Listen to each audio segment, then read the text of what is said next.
आणि आता नांदेडमधून एक मोठी बातमी आहे। नांदेडमध्ये स्मशानभूमीवरून गावात वाद झालेला आहे। मनूर आणि संगम या दोन गावांमध्ये स्मशानभूमीवरून वाद झाला आहे। संगम गावात अंत्यसंस्कार करण्यासाठी गावकऱ्यांचा विरोध आहे।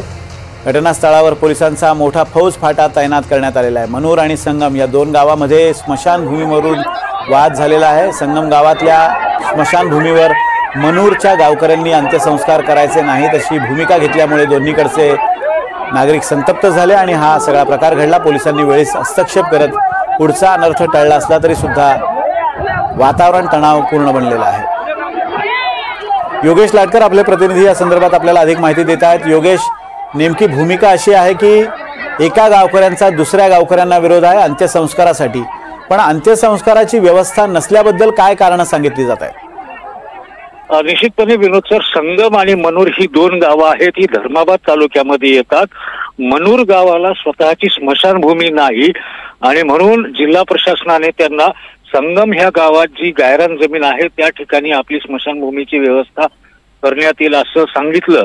आणि त्यानंतर आज गावात एकाचा मृत्यू झाल्यानंतर मनूर गावातली लोक संगम इथं अंत्यविधीसाठी पोहोचले, तेव्हा संगम इथल्या गावकऱ्यांनी विरोध केला की आमच्या गावात तुमच्या गावकऱ्याचा अंत्यविधी करू देणार नाही अशी ही भूमिका होती। आणि त्यातून दोन्ही गावकरी आमने सामने आले आणि यामध्ये प्रचंड शाब्दिक चकमकी झाल्या। त्यानंतर काही जणांमध्ये हाणामारी देखील झाली, परंतु पोलीस बंदोबस्त तिथं पोहोचला आणि हा अंत्यविधी जो आहे पोलीस बंदोबस्तात पूर्ण झाला।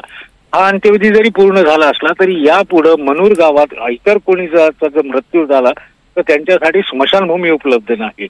शासकीय गायरान जमीन नसल्यामुळे कोणीतरी आता दाता समोर यावा लागेल आणि त्याने ती जमीन दान दिली तर त्या ठिकाणी स्मशानभूमी उभारली जाऊ शकते।